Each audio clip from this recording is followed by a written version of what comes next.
Hello, everybody, and welcome to the next conversation that we're having as part of Empowerthon. What's Empowerthon, you ask?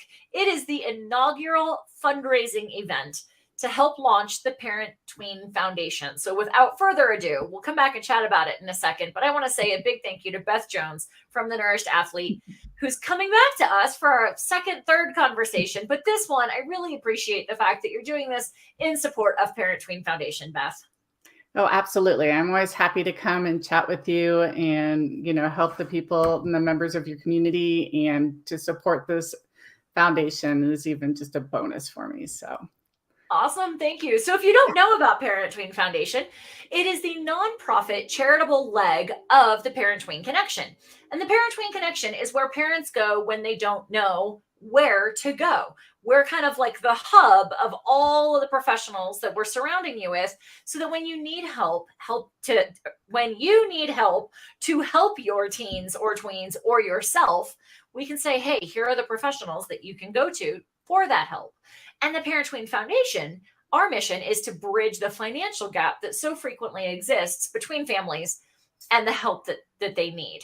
So again, Empowerthon is our initial fundraiser. So yes, we're going to offer a shameless plug at the end to say, hey, we know you just got value out of the conversation we had with Beth.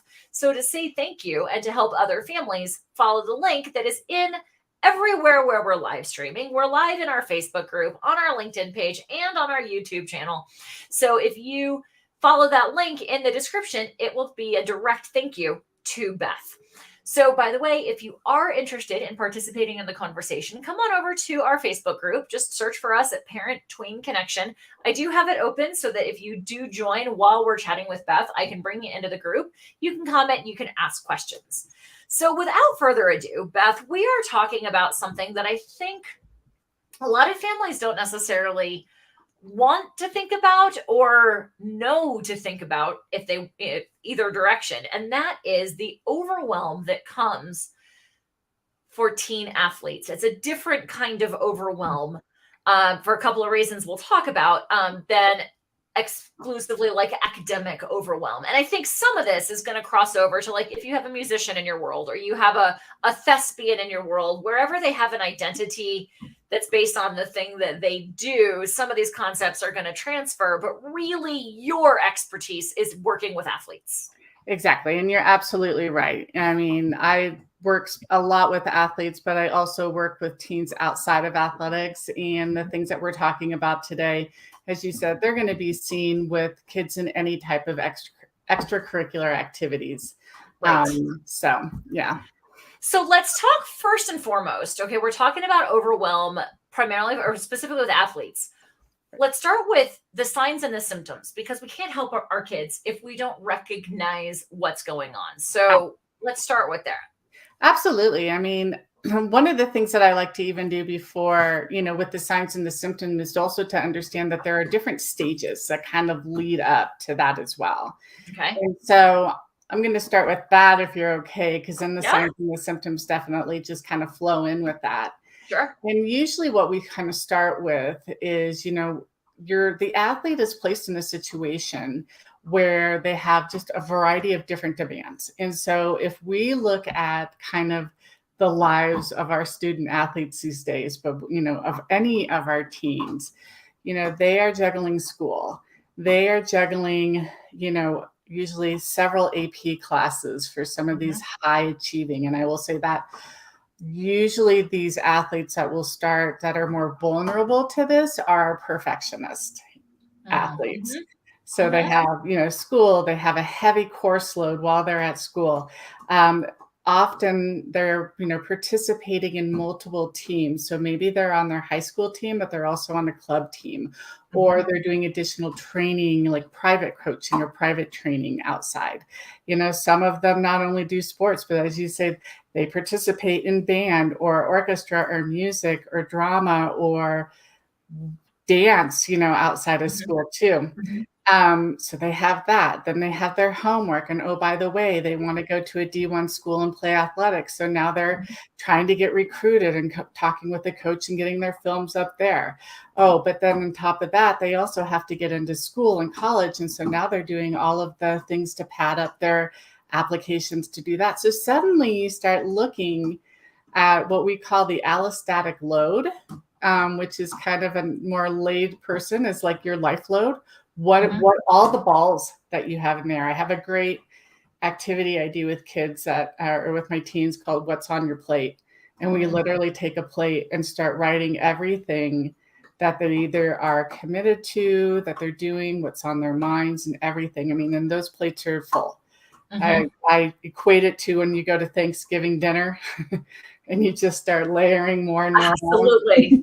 Yep. and then that's kind of what happens. Then you get sick. That's where the burnout and the overwhelm come in.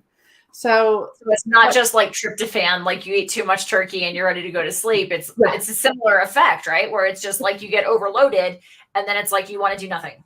Exactly. In a way that is kind of like the tryptophan. You're so overloaded that your schedule, your brain, and your body just kind of starts shutting down. And that's what we start seeing is, at some point, the athlete or the teen kind of starts looking at their lives and the different things. And if we go specifically with sports, to make it easier, they start looking at the sport and they're like, gosh, I'm putting so much time into this and I just don't really think it's worth it. And I don't want to do it anymore. And then that can be a really frustrating point for parents, especially if their kid's been in there since they were 6 and now they're in their teens. They're like, what do you mean you're going to quit? And then so then they get that continued pushing to keep going. Then, the next stage of that is that the athlete will start feeling like, no matter what they do, they're not getting any better in their sport. From there, that's when we start seeing these signs and symptoms of both physical and mental burnout. So there's so many, I kind of had to put a little list together because love it. It can go on forever. So the first thing we usually see is just kind of what I started talking about is that you feel like, your student athlete is really putting their all into their sport. They're showing up for practices. That they're showing up maybe in the weight room and doing training outside of practices. But then when they go, and actually play on the field, their performance is just kind of lacking. It doesn't match up to what is putting in. They are tired. They are not seeing any kind of strength or stamina gains. You might start seeing some chronic fatigue in them where they're just coming home and just kind of done in their room and not being able to do anything. Another huge one we see a lot that people don't associate it are these kind of recurring pain and injury. And so you have a fairly healthy athlete who hasn't been getting hurt, but all of a sudden now they are, or they're in pain all the time. They may not tell you this. Also, as being an athletic trainer for 20 years, they're very good at hiding it. They'll come in and kind of like, oh, can you just tape me up? Can I just have some heat or some ice? But, if you do see them asking more and more for things like ibuprofen or asking you to get, Tiger Balm or something and rubbing it in, KT tape, and if that's a new thing for them, that would be one of the red flags that we would look for. If you're taking them to the doctor for different things, physicals and things, if you notice all of a sudden that their resting heart rate starts increasing or that they suddenly are having higher blood pressure, those are two kind of physiological signs that we see of this. Another huge one that's a big sign is decreases in their academic work or getting information from their teachers saying, they're not focusing in class. I don't know. They were doing so well. They were trying so hard and now just they don't care anymore. That is a huge sign, especially if you have someone who is a pretty high achiever and then just suddenly, basically phones it in and it's just done. Along with the pain and the injury, if they start getting sick a lot. Is another one. Emotional issues. And I like to compare this one. All of a sudden you have, the teen years are emotional anyway. And we all know that, they are they tend to regress into the toddler years, as I like to say. But like when it's really happening and they have that hairpin trigger and like everything is setting them off and they're just you feel like, oh my gosh, they're overreacting. I don't understand why you're reacting to this. And as parents, we always have to remember they're going to react more to us because we're safe. Right. And so when it's even more than what you're used to, that's a sign. Or if they're just crying or anger, all of the different emotions that I'm not going to recall right now. Sure. Well, and I know personally, from what I've seen with some of my students too, is when they start talking a lot about stomach aches. Yeah. And I was going to bring that one in because one of the things when we have that high life load and that allostatic load is that it directly affects physiologically what we call the HPA axis, which is the hypothalamus pituitary adrenal axis. But then that hypothalamus pituitary connection also connects with our gut, also connects with our muscle, also connects with our cardiovascular. So when we're under that much stress, that's where that gut stomach aches come in.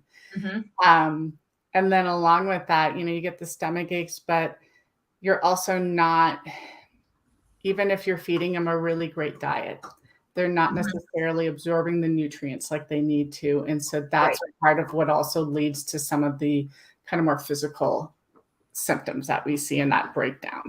And even the mental part, for sure. That's where, with the adrenals and things, that's where the depression, and that would be the other one. Next one I would say is all of a sudden you have kids who are having much more anxiety, much more depression. They've lost their self-esteem and their confidence. They've started secluding themselves and don't want to go out. That's another huge flag too. And then the last two are really kind of going along with that, just no motivation. And then if they start experiencing a lot of insomnia. Okay. Well, and so many of these, Beth, it seems like can also be symptoms of other issues, but that's why it's important to look at, so much of this, like the mental health side of being an athlete or a perfectionist of any variety, or, a high level anything, right? Right. These all come up. And so I like the fact that you're addressing all of them and going, hey, like you can't look at any one indicator in isolation. It's tracking a lot of things. And, I know at Parent Tween Connection, we talk a lot about what I call the foundations of connection. And one of the O's in connection is to observe. And part of that is journaling and tracking things and going, okay, they started coming home really exhausted like this seems off. Just make a note of it, like in a notes app on your phone or something like that, and track it over a period, whatever the time frame is, so that you can be like, hey, factually, like the next time you go to the doctor, here's what I've noticed in changes in behavior, or here's, rather than just like a snippet here or a snippet there. When you can look at it all together, then you can also say with the teenager, like, look, here's what I've seen has changed. And this isn't about you, but I'm concerned, which I think goes into what can parents do to help the teenagers themselves? And how do you know when it's time to bring somebody else in, and who do we bring in? Yeah, no, and that's a great question. And as you're saying, with the journaling and tracking, because sometimes, these kind of athletes, which I like to say have these athlete mindsets, this perfectionism, they're resilient. And sometimes, those signs and symptoms, as you're saying, they're not necessarily in your face. They're these little things. So tracking that, having those conversations, even if they move through it. For example, I'm working with a girl right now who was taking 4 AP classes last term, in addition to also being on a high-level competitive rowing team. And during our sessions, we quickly moved from thinking we were going to be focusing on sports nutrition to focusing on mindset and getting her through this and working out different strategies for her to balance things. And that's where I'll come back to as far as some of the things you can help and how to refer. But anyway, she moved through that, and I'll be really quick. She moved through it, got through all of her AP exam, got through her rowing season. About a week after that, when she'd kind of come down, she tells me she signed up for 5 AP classes next year. And so it's important for us as parents to recognize all of that stress and everything like Mhm. that. And that even if they're able to move through it, when they're setting themselves up for another episode of that, to bring in our parent and say, okay, let's rethink this and see if we Uh-huh. can do something better. But to your point of like, when do you refer? I would have, first of all, do you have the conversation? Will your teen sit down and have this conversation with you? Mhm. That's the first thing. And if you don't feel like you're making any progress, if you are pointing out, like you say, I'm seeing this, what can we look at what's on your plate and see what we can take out for the time being? Mhm. A good example of this, the same client, she was in the middle of everything, also having friend drama. And we took that off her plate. Just said, no, you have the right to not address this right now, because Mhm. you can just say, hey, I'll be back with you later. And that was just one thing we could take off. Mhm. But yeah, if you're not able to see changes in what you're doing at home, there's a lot of different places that you can go depending on what you're seeing. Mhm. Um, of course, if you're seeing mental concerns, then seeing a therapist or a counselor would be great. If you Mhm. don't know that they're quite at a clinical level, but maybe they just need somebody to talk to, somebody like a life coach or a health coach, or someone that does Right. like I do, is also Mhm. really good, because then if we see red flags that are outside of our scope, we're going to let you know. Mhm. You need to go over there. Sure. Another thing I didn't bring in is if you're seeing changes in their eating. Sometimes kids who are under stress will either binge or restrict. And so Mhm. then working with a nutritionist or a dietitian to start with, that may also need more mental support as well. Mhm. But Mhm. that would be another thing. Another option is a great one. Talk to coaches, talk to teachers, see what you can do to reduce their load. Um, because sometimes we feel like those people aren't approachable, but Mhm. they are. Another one I like to bring up, and this is personal to me because I feel like it's fully not utilized enough, but if you have a kid who is in high school and possibly in some club situations, they probably have access to an athletic trainer. Mhm. And that's what I did, got my start in. And we are kind of like, I like to say, the gatekeepers in sports medicine. So Mhm. if you're concerned, the athletic trainer isn't just there for the students to go tape ankles and to run water out to. We're actually very well trained in all of these different areas to be Mhm. able to see the red flags and to be able to refer out. And Right. so that would be another person that I would encourage parents to connect with and reach out to and say, because Mhm. they're going to see different things in the training room than you see at home. The For sure. coaches are going to see different things on the field that you see at home. The teachers are going to see different things in the classroom than you see at home. So once you Mhm. start getting this network of people who are all Mhm. coming together for the common good of your child, Mhm. and that's when you really start figuring out, okay, this is who we need to go to next. This is the Mhm. next step.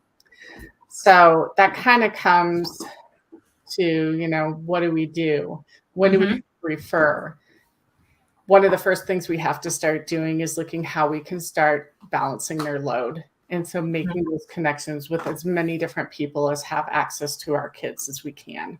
Mhm. So, um, So it seems to me like the first bit is pay attention to the signs, track the signs, and be able to at least start by having a conversation with the kiddo and being like, hey, in the last month, it seems like I've noticed some changes in you. Have you noticed them? What are you feeling? What's going on? And trying to start those conversations. yes, And exactly. I don't remember where I heard this or if it was an article I read or if it was another conversation that we've had, because I've had about 20 conversations, 25 conversations with professionals in the Yeah. last like 10 days, is that sometimes the coaches can be your best advocate. And sometimes, depending on the coach and the situation, they might actually be adding to the overload intentionally or otherwise. Yes, I agree 100%. Yeah.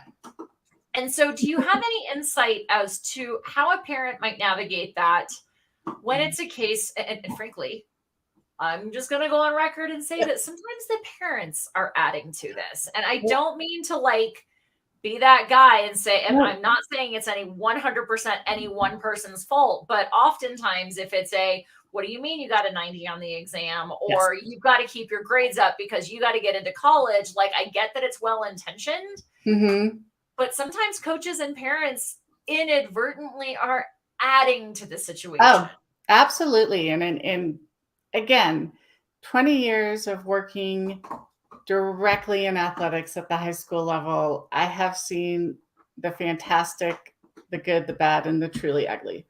And both from parents and from coaches. Absolutely. So when we're going to assume everybody watching is a fantastic parent. So let's talk about the coaches for a minute. I like it. And the first thing that you need to do is find out really, where is your coach? Where is your coach along that timeline? And a lot of the times during that first parent, coach meeting at the beginning of the year, you get a pretty good sense of, is this I had worked with a coach who was from Texas, and I grew up in Oklahoma, so I get it, the hardcore Texas mindset, you're not there, you're off trying to throw kids back into football who were still injured or recovering from concussions and things like that. Is it that? Or is it more of the coach who wants to see your player develop, but also wants to protect their health? Because if we have the coach who's pushing, not only is there a really good chance that kid is either going to get hurt or overwhelmed and dropped out of sports, because that's usually what happens. They either get injured, they either just quit, or God forbid, they're being pushed so hard that they come to a really unfortunate ending. Right. Which we're seeing more and more in, which is one of the reasons why this is so, important to me. So find that. And then if you have that coach who is pushing too hard, this is when we need to have the conversation with your kid. What is their goal of participation? Why are they doing this? And do they have strategies, to be able to handle maybe some of that intensity of coaching, and somebody to go to talk through the emotions that are coming up from that? Right. Will they be transparent in the fact that if they're not in a good headspace, or if they are starting to feel injured, to be able to go to somebody who can, for example, the athletic trainer can write a note, say, sorry, they can't be at practice. And the coach can't do anything about that. Now, hopefully we don't have a coach that retaliates against that, but that's it. As for the parents who are a little kind of headstrong, I just talked to one the other day. Intense, let's call them. Let's say intense. Yeah. He was talking to me because his son was a high school football player, just happened to be working in our yard. And his son had an injury and decided that he no longer wanted to play football because he was afraid he would get re-injured. That's a very reasonable concern. Yeah. He had another sport that he was doing, but he no longer wanted to do football. And I was talking to this man, and he was very upset because he's like, his mom and I mean, we've been going to these football practices, for 13 years and I'm like, yeah, I get it. It's really tough. It's almost as tough on the parents to have to let go of that sport and realize that you need to make a change for the overall health and wellness of your child. Right. As it is for the kid to let go. Right. And sometimes the child is ready to let go. Sometimes the child is in the mindset, it's like, yeah, you know what? This isn't worth it anymore. I had one athlete says, like, it's not fun anymore. I don't want to do it. It's not fun. The coach is going to do it, so it's not fun. Yep. They know, but then, as you said, the parents have to be able to let go. And there's a grieving process for that, for sure. And so sometimes the parents might need to get their own support to work through those emotions around that, to then be able to support their kid. And that's when sometimes having that clinical support, or having like some type of other coach that can come in and help you kind of work through that. And often it's really beneficial to do that separately, so that each party feels like they have a safe space. Right. Well, and I'm really glad that you identified grief, because that's come up in a couple of other conversations. One that we had with,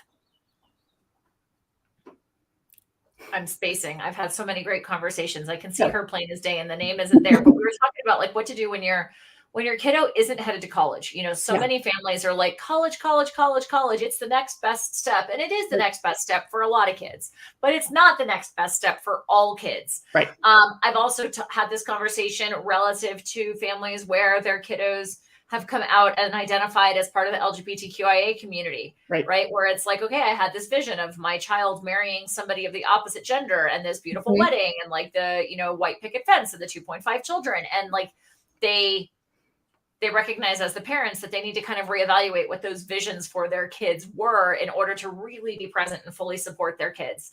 And so I think that's a good tie-in as well to the last point that you said you wanted to talk about today, which is how to help your kiddo identify or create an identity rather separate from their sport. I think that goes for parents too. When you've been the football mom or the soccer mom for the vast majority of your parenting experience, and all of a sudden your kid isn't in soccer anymore, and you're like, but what do I do when I'm not in the field? Yeah. When I'm not in the stands, rather. Right. I mean, we definitely, and as someone who has been a lifelong athlete, I still have this bit of an athletic identity. I'm like, I'm still an athlete. I can still go do this. And then I find out that's not the best idea. But there is your whole life has been wrapped up in some sports for some reason, especially if you're a previous athlete yourself and now your kid is going through it, being to wanting to recreate your own experiences. So one of the things that I find is really important when we're looking at that is giving your kids, first of all, opportunities outside of sport. Again, it comes with balance. So this isn't saying, okay, your kid is doing all this sport and now add on this too, so they have something else, but help them kind of spread that load a little bit. Don't identify your kid as their sport. Molly is not a soccer player. Molly is talented, wonderful, kind, beautiful girl who plays soccer. That's one of the many things. Molly is a wonderful writer, an investigative, researcher in class, a true friend. She plays soccer. She's involved in her youth group. She volunteers. It's just one thing they do. You don't have all your eggs in the basket of sport. Well, and I'm also recognizing as you're saying this, that you're talking about a being versus a doing. Exactly. Sport is not a being. Sometimes we feel like that. We feel like sport is all encompassing. We've been taught, especially in our society, to live, breathe, and basically die for our sport if we're an athlete. One thing I always love to bring up, especially to my youth and, high school, secondary school parents, is it's important to remember that really only 13% of student athletes go on to play any type of college. Less than 1% will go on to be professional athletes. And for those looking for D1 and especially scholarship opportunities and stuff, those are so rare. We see all the images of signing days and things like that that come through this time of year, with the seniors. But there's really, if you look at the number of athletes, like the school I used to work with, I think we had between 500 and 1,000 athletes, and maybe 10 participated in signing day. Wow. And that's at all levels, not just D1. So, And I think that brings it back to your point of like, why are we doing this? Exactly. Right. And I hear a lot of parents when a kiddo is getting ready or is getting to that point where they're like, I just don't want to do this anymore. They're like, but we've put so much money into this, right? Yeah. And I think one of the things that's really important for parents to remember is, yes, you put a lot of money into that for your kid, and you've put a lot of your own time and your own emotional investment into that. Just because your child decides to no longer participate in that sport doesn't mean that all of that experience is now null and void. Mhm. Because one of the fantastic benefits of sports participation, and I'm going with sports, it goes for extracurriculars Perfect. of all sorts, Mhm. especially when there's more of a competition element to it too, Mhm. is all of the lessons you've learned about being that athlete, that teammate, that competitor, that Mhm. negotiator, Mhm. that follows them into adulthood. Absolutely. It All the doesn't. lessons they've learned. Exactly, and for them to then also have the added lesson of, "This isn't working for me anymore, I have the freedom to stop." Mhm. Oh my gosh. If I had been given that as a child, and I was Well, to a point, but, and it's such an important lesson that you don't have to stick with something that's no longer working for you or is negatively affecting your overall wellness. right. Um, I mean, how many adults do you know that have stuck with something, a marriage, a job, a relationship with a friend, a whatever that has just become yeah, less than positive, shall we say, but they right. stick to it because they don't feel like they can quit. Exactly. And I mean, one thing, there's so many. And I mean, one thing is, can you explore other avenues that are still maybe connected to the sport that aren't where they're competing in it? This Mhm. comes really as Mhm. important, especially if the child is pulled out of sport because of injury or a condition like Right. that. Um, Absolutely. I was going to say something else related to that, and it's gone. But I It's mean, gone. yeah, I mean, I just think it's so important, and I guess that was it, to really explore what else do you want in your life. Mhm. My 10-year-old right now is in soccer, and she's starting to get into competitive soccer. So I'm already like recognize that I'm way too emotionally involved in the tryouts that are coming up next week and where she's going to be first and everything like that. She's Right. 10. It happens. But Yeah. she also thinks she's going to go play for USA Soccer someday. She might. Sure. You never know. But we are making sure to encourage her that that's not all we do. Even though maybe she could be on this track where we start throwing all this stuff at her to make her the best soccer player that she could be. Mhm. We also recognize she has so many other interests outside of Right. that, and we don't want to pigeonhole her there. And Right. so when your kid is starting to talk about not wanting to do things anymore, help them explore those other activities maybe they had when they were little before they really Mhm. started getting focused in one sport. Mhm. Help them explore new opportunities that are there for them that maybe they've never been able to try or weren't available before. So really support them as Mhm. much as you can, knowing that's going to be extremely painful for the parents as well. Sure. But it can also be, if you reframe it, one of the things I always talk about is like, we frame this into a positive mindset. Mhm. We're not losing this, but we're opening it up to new opportunities and new Mhm. explorations and new play. And so you as a parent, especially when you have older kids, get to come along for the ride in that too. Yeah. Yeah. Well, and just as I anticipated at the beginning when we first went live, so much of this translates to other arenas. I can identify with a lot of this in my own experience as a musician Yeah. for a lot of years, I and yeah. It does. And I mean, and even, the pieces of injuries and things like that. I can't tell you how many marching band members I had come into my training room who had, Mhm. injuries on their foot or exhaustion or heat stroke or whatever. I used to look at, Well, you and know, even like, I was a woodwind player, it- embouchure issues and jaw issues and TMJ yeah, issues. And let's be honest, holding a flute up isn't exactly ergonomically friendly. it's not. Like so many things. I was a violinist, so I get it, holding that Mhm. up, all of a sudden you're like, oh my gosh, Right. putting, so Absolutely. yes, that goes for all of it. And, when is it okay to let some of it go? Right. When is it okay to say, I'll go just to my own music thing when I was a child. You know what? You don't have to bring your violin on vacation and practice. We're going to let you have some time this week Right. to just Absolutely. enjoy and have some fun. So, I mean, and that is, I have a couple of things, that I just two things. I'll just mention it to help people kind of on this process. I call it, first we start by acting and then we create a plan. And so for ACT, it's AACT, and that stands for assess and align. So assess where your child is at, start aligning really some of their goals with what's on their plate, start making changes, because these are habit changes. As you said, the identity, who I am without this, that's going to take time. And then hopefully we start getting some traction from that. And then to kind of start making that plan, we use things to remember, like positive mindset.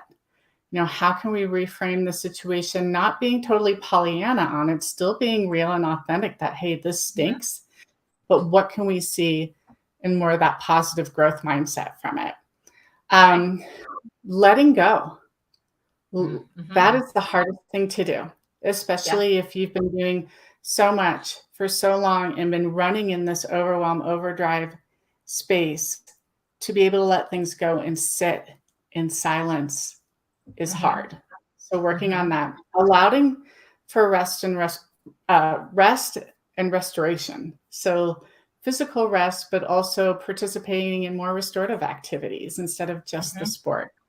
And then the final one is network, get that social network, friends who are friends outside of sport, parent network. And then also with that, I bring in nutrition, because that is so important to be able to support these kind of mental and physical struggles, we'll say, that a lot of these kids are dealing with. So awesome. Beth, as always, you bring so much information. You're just such a wealth of knowledge. Again, I thank you. We've talked about recognizing the signs and symptoms of overwhelm, how to, track it, how to observe it, how to help your teen yourself, and how to know when it's time to get more support. And then also identifying or helping your kids identify their own identity outside of their activity. And to our listeners, as promised, here's the shameless plug that says, I know you've learned something. And the way that you say thank you is by making a donation to the Parent Tween Foundation, because Beth is, one of our biggest supporters. And, again, we're aiming to bridge that gap between families' budgets and the help that they need.